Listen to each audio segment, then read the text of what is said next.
It is said that hundreds of seamstresses are needed in the local fashion industry. But what is causing the shortage?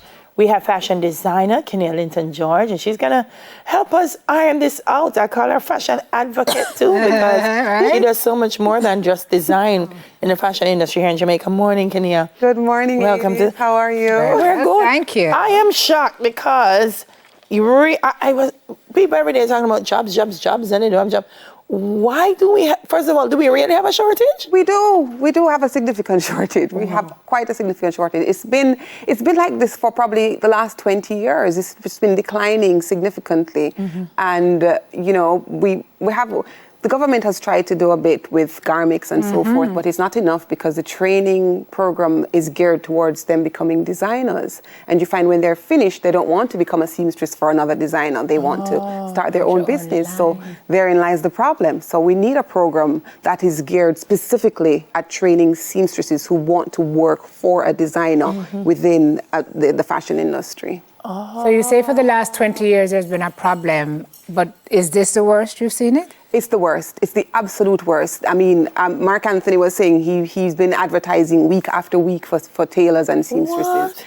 And I started advertising as well. And people call and ask, what's a seamstress? So, it's... Yeah. They want work, but they don't have the training. They're not capable. So if and when you tell them what a seamstress is there interest or? There is. So maybe there is, and they're asking how long will it take to train and so forth. And yeah. Wow. So how is the industry managing?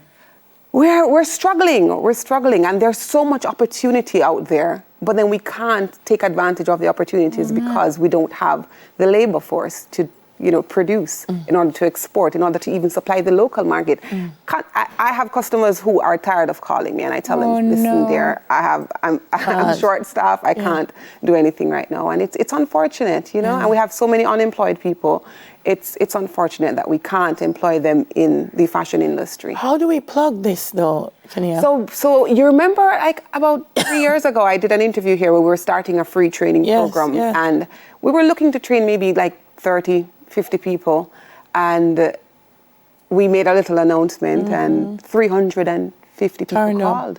And we registered everyone for the program. We partnered with UTech so we could use a space, and we started training a batch of 40, and we had issues with the timing because the university, the students use the sewing facility, and it was very difficult to maneuver and to schedule, and we had to pause on that, and now we were looking for a space, and luckily JBDC reached out to us because they saw what we were doing and wanted to help, and they have a newly equipped space. Wow. So we're going to be partnering with them to restart the training program. So the 300 people who were signed up before, we'll be reaching out to them again, and the new persons who want to train to be part of this industry to come and train with us, and we'll be able to disperse them throughout the island or throughout the region to work with designers. Because as far as Trinidad, Mailing is telling me that she's bringing her seamstresses out of retirement to come back and work for her because she has increased demand,